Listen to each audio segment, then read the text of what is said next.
یہاں تک کہ آپ کو اس میں فیصلہ کرنے والا مان لیں جو ان کے درمیان جھگڑا پڑ جائے، پھر اپنے دلوں میں سے کوئی تنگی محسوس نہ کریں۔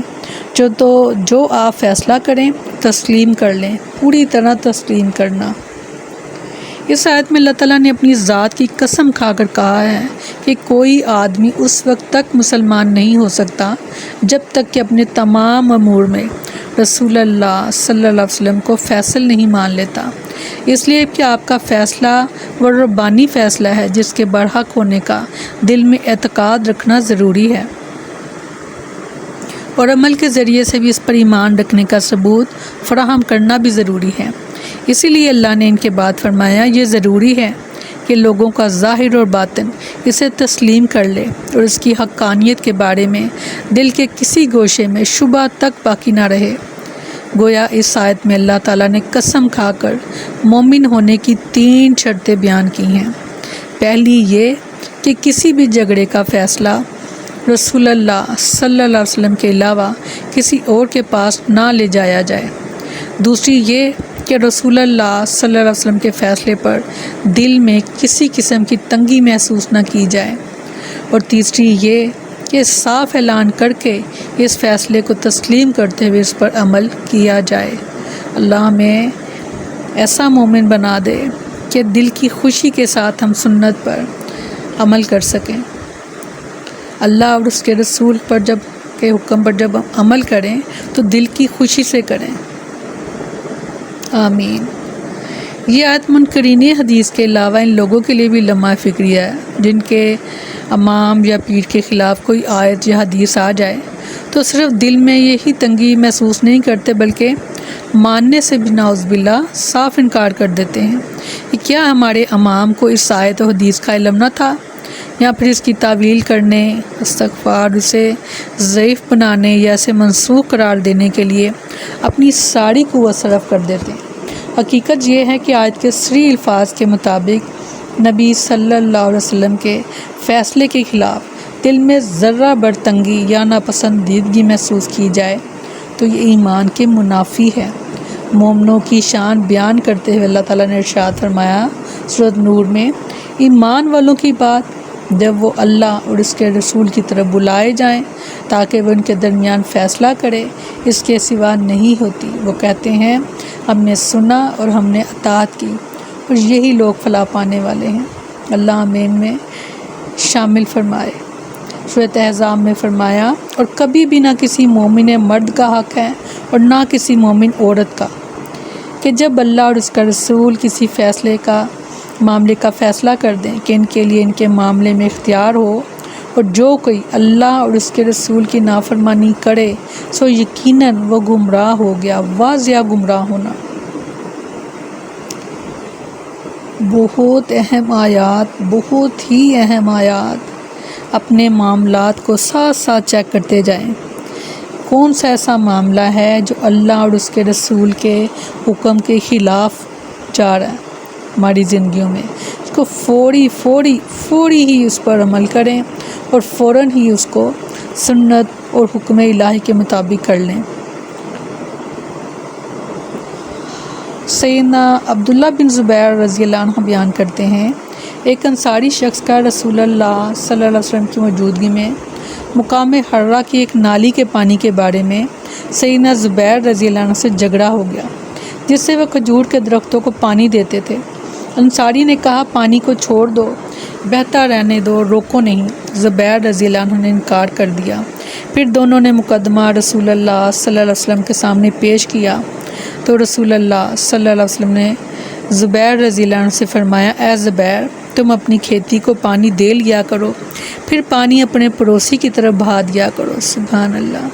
یہ سن کر وہ انصاری ناراض ہو گیا اور کہا، اے اللہ کے رسول صلی اللہ علیہ وسلم، آپ نے یہ فیصلہ اس لیے فرمایا ہے کہ زبیر آپ کے پھوپھی زاد بھائی ہیں۔ یہ سن کر رسول اللہ صلی اللہ علیہ وسلم کے چہرے کا رنگ متغیر ہو گیا اور آپ نے فرمایا، زبیر، اپنی کھیتی کو پانی دو، پھر پانی روک لو یہاں تک کہ پانی منڈیروں تک آ جائے، پھر اپنے پڑوسی کے لیے پانی چھوڑنا۔ اس طرح انصاری کے نبی صلی اللہ علیہ وسلم کو ناراض کرنے کے بعد آپ نے اپنے صریح حکم کے مطابق سیدنا زبیر رضی اللہ عنہ کو اختیار دیا کہ وہ اپنا حق پورا وصول کر لیں۔ حالانکہ اس سے پہلے آپ نے جو صورت پیش فرمائی تھی اس میں دونوں کے لیے سہولت تھی۔ سیدنا زبیر رضی اللہ عنہ بیان کرتے ہیں کہ میرا خیال ہے کہ یہ آیت کریمہ اسی موقع پر نازل ہوئی تھی۔ زبیر بن عربی رحم اللہ بیان کرتے ہیں ایک آدمی نے سیدنا عبداللہ بن عمر رضی اللہ عنہ سے حجر اسود کے استلام کے متعلق سوال کیا تو انہوں نے کہا میں نے رسول اکرم صلی اللہ علیہ وسلم کو دیکھا تھا کہ آپ نے اس کا استلام کیا اور اسے بوسہ دیا۔ اس آدمی نے کہا آپ کا کیا خیال ہے، اگر میں ازدحام میں پھنس جاؤں تو کیا پھر بھی میں استلام کروں؟ آپ کا کیا خیال ہے؟ اور اگر لوگ مجھ پر غالب آ جائیں تو کیا پھر بھی مجھے استلام کرنا ہوگا؟ سیدنا عبداللہ بن عمر رضی اللہ عنہ نے فرمایا یہ جو تم کہہ رہے ہو آپ کا کیا خیال ہے، اسے یمن میں چھوڑ آؤ۔ میں تو صرف اتنا جانتا ہوں کہ میں نے رسول اللہ صلی اللہ علیہ وسلم کو دیکھا تھا کہ آپ نے اس کا استلام کیا اور اسے بوسہ دیا۔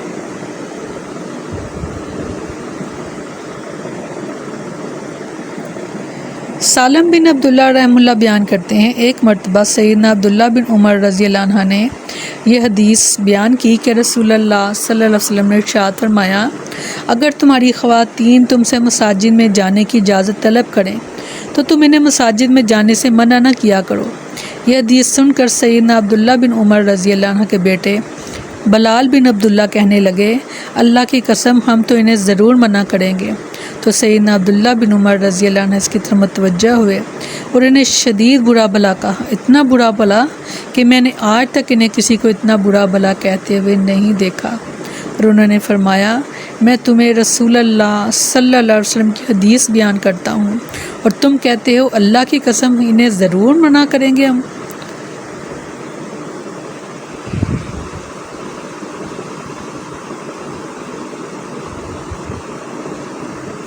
عبداللہ بن بریدہ رحمہ اللہ بیان کرتے ہیں کہ سیدنا عبداللہ بن مغفل رضی اللہ عنہ نے اپنے ایک شخص رشتہ دار کو دیکھا کہ وہ پتھریاں کنکریاں اٹھا کر پھینک رہا ہے تو انہوں نے کہا ایسا مت کر کیونکہ رسول اللہ صلی اللہ علیہ وسلم سے منع کیا ہے، یا انہوں نے کہا کہ رسول اللہ صلی اللہ علیہ وسلم اسے ناپسند فرماتے تھے اور آپ صلی اللہ علیہ وسلم کا ارشاد ہے اس سے نہ شکار کیا جا سکتا ہے اور نہ اس سے دشمن کا خون بہایا جا سکتا ہے، ہاں یہ ہو سکتا ہے کہ کسی کا دانت توڑ دے اور کسی کی آنکھ پھوڑ دے۔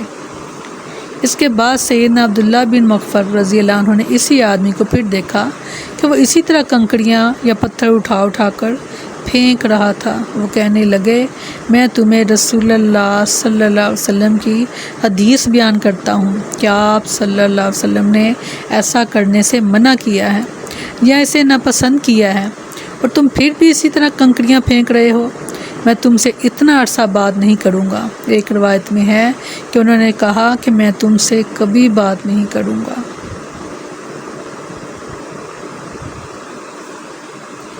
اور فرمایا اور اگر ہم واقعی ان پر فرض کر دیتے کہ اپنے آپ کو قتل کرو یا اپنے گھروں سے نکل جاؤ تو ویسا نہ کرتے مگر ان میں سے تھوڑے، اور اگر واقعی اس پر عمل کرتے جو انہیں نصیحت کی جاتی ہے تو یہ ان کے لیے بہتر اور زیادہ ثابت قدمی کا باعث ہوتا۔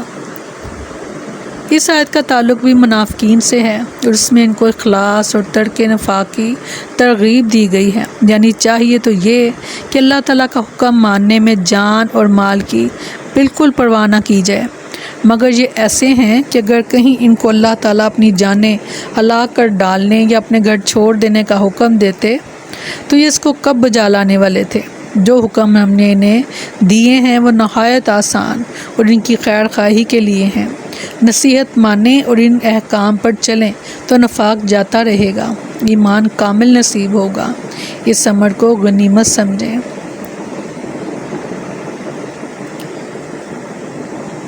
آج کی آیات بہت اہم، عمل کرنے کے لحاظ سے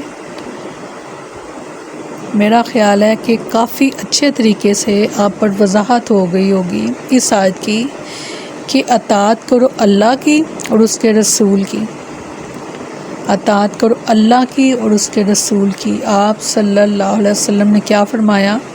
جس نے میری اطاعت کی گویا اس نے اللہ کی اطاعت کی، اور جس نے میری نافرمانی کی گویا اس نے اللہ کی نافرمانی کی۔ بہت اہم آیات ہیں، اس کو بار بار سنیے گا اور خود کو چیک کیجئے گا کون سا ایسا معاملہ ہے ہماری زندگی کا کہ جس میں ہم اللہ اور اس کے رسول کے حکم کے خلاف چل رہے ہیں۔ اللہ نہ کرے کہ کوئی ایسا معاملہ ہو۔ اپنا محاسبہ کرتے رہا کریں، خود ہی کرتے رہا کریں، اور اگر کوئی غلطی ہو جائے تو فوراً اللہ کی طرف رجوع کیا کریں۔ آج بہت خوبصورت آیتیں ہیں کہ جب ان سے کوئی غلطی ہو گئی تھی تو انہیں چاہیے تھا کہ اللہ کے حضور استغفار کرتے، تو اللہ تعالیٰ کو توبہ قبول کرنے والا اور بڑا ہی مہربان پاتے۔ تو اللہ تعالیٰ کو آپ انشاءاللہ ہمیشہ مہربان پائیں گے، ہمیشہ، کیونکہ اللہ نے رحمت کو اپنی ذات پر لازم کر دیا۔ سبحانک اللہم و بحمدک نشہد ان لا الہ الا انت نستغفرک و نتوب الیک۔ سبحان ربک رب العزت عما یصفون وسلام علی المرسلین والحمد للہ رب العالمین۔ السلام علیکم ورحمۃ اللہ وبرکاتہ۔